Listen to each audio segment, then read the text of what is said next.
just me and the old man watching Match of the Day, watching the highlights. It gets to the kind of shite games, and I say, right, I think I'm going to go to bed, Dad.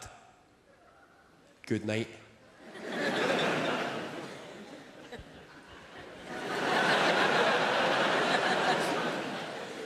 And he would continue the charade, and he'd say, are you off to bed, son?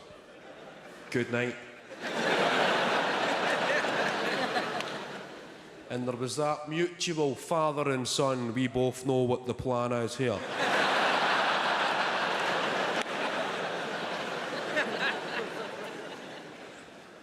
I would casually exit the living room nice and slowly, good night, hit the hallway and race up the stairs.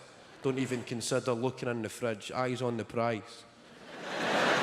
Upstairs, bedroom TV switched on, go to number 6. That's when you see what he's watching. TVs are synchronised. 6, we're in. He's in control.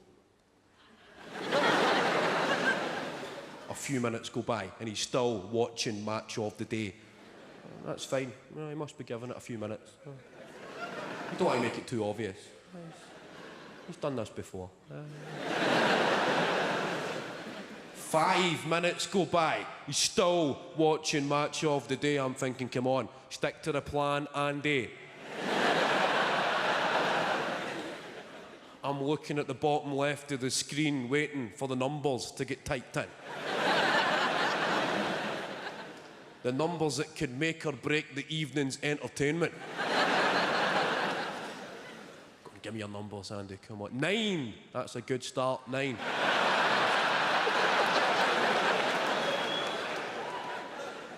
Could not have hoped for a better start than a 9 there. 0-5, the 10-minute Freeview. You're a dirty bastard, Dad, but I love you.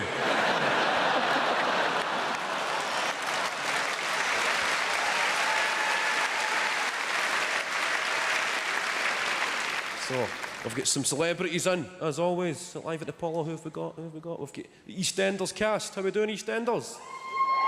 They're sitting right at the back. I don't mean the extras, I mean the real people.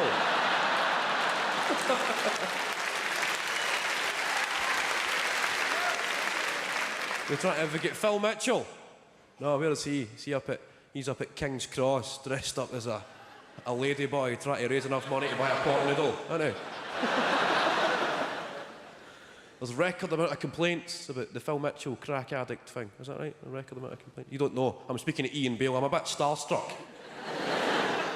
I feel sorry at the major addictions. I feel sorry for gambling addicts. They're the people I really feel sorry for. Because at least if you're a drug addict or an alcoholic or a sex addict, at least you've got some good stories.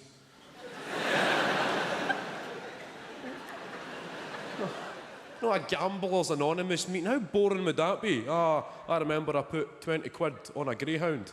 And it finished last. Brilliant, no. Whereas a sex addiction meeting, I'd imagine that to be awesome. I got to the stage, I was spending my wages on strap-ons and gimp masks and WD-40. Sarah Beanie, where's Sarah Beanie? She's in the house. Sarah Beanie, how you doing, Sarah? At what stage of pregnancy are you at, Sarah? Are you? Sarah Beanie is always pregnant, isn't she? Sarah, what's your new show called? It's called Help My House Is Falling Down. So that's the kind of title of a show that would get me to watch it. And I like seeing distress and carnage. You don't want to watch MTV Cribs, watching some R&B star showing you his golden snooker table and stuff. I want to see MTV shitholes. That's what I like. There's some guy opening the door, keeping the chain on, and peeking round. A can of cider. I come in. This is my toaster.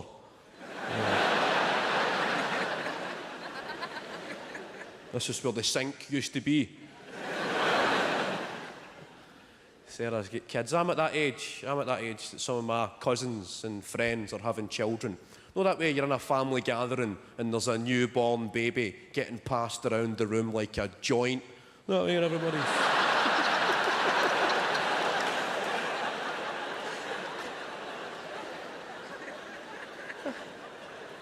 And everybody's saying their piece. No, some people who have just got this natural rapport when they speak to kids, they can just go, oh, look at you. Oh, he's cheeky. Are you cheeky face? Are you cheeky face? Oh, are you telling me a little story? Oh.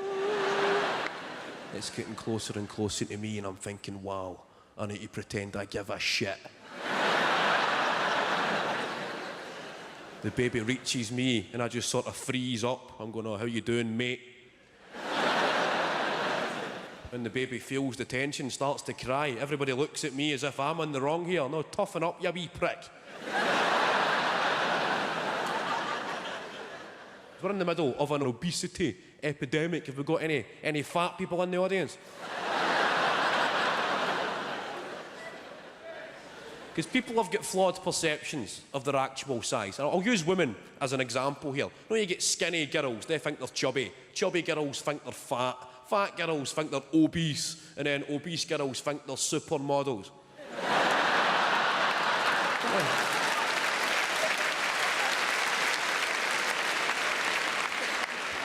They're the happy people. They're the ones hanging out of limousine windows on a Friday night going, ah! And the driver's there going, can you lean in, please? You're going to tip this thing.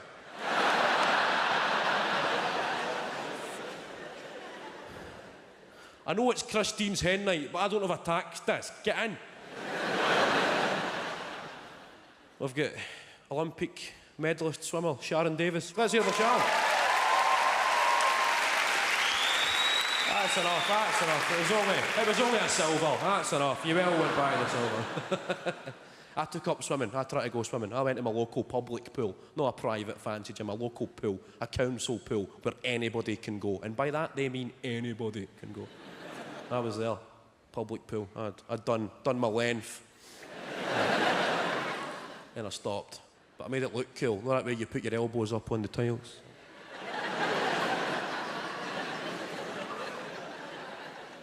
Can't wait to go and grab a smoothie. Now, if you've got a bit of a waist, you do need to shop in cheap clothes shops. Not if you walk in somewhere trendy, like somewhere like River Island or Top Shop, somewhere like that. And some boy band freak show comes bouncing across to serve. You know the people who work in these places? They don't walk, they bounce. Hey man, yeah. Well, that energy and enthusiasm that oozes from people who have never been punched in the face. And you ask this guy, I had to ask his assistants, I said, excuse me mate, can I try on these jeans and a 36-inch waist? And the guy's enthusiasm just drained. And he looked at me. That way you would look at somebody if they just took a shite in your kettle.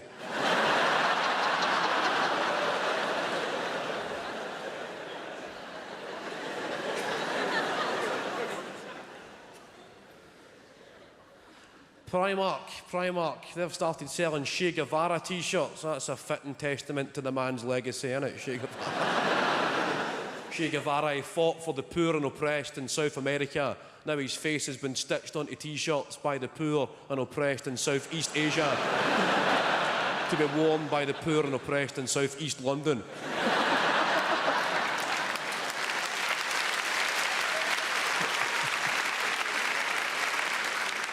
That's where I stay when I come to London, South East London, kind of Dulwich sort of area. There's a lot of knife crime, not a lot of crime. I don't really know the solutions to that particular problem, but I think a start would be to maybe close the shops that sell the weapons in the first place. Now you get these high street shops that sell crossbows to guys in shell suits. Not these places.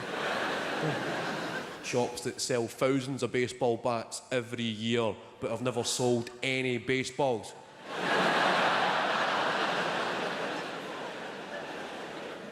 No, the Peckham Rye Red Sox have not had a game in a while.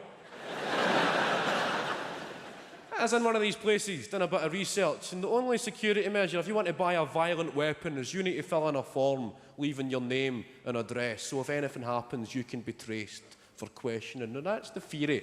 But which self-respecting nutcase buying a weapon would leave their real name and address? Well, I picture some police investigation team going through the book and saying, excuse me, shop owner, Says here, you sold a samurai sword to Bert and Ernie from 24 Sesame Street. And some new guy cop, he'd get sent on a wild goose chase somewhere. Sesame Street not showing up on the sat-nav. Putting down the window for directions. Going, excuse me, mate, excuse me. Can you tell me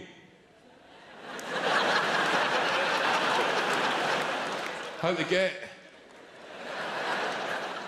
to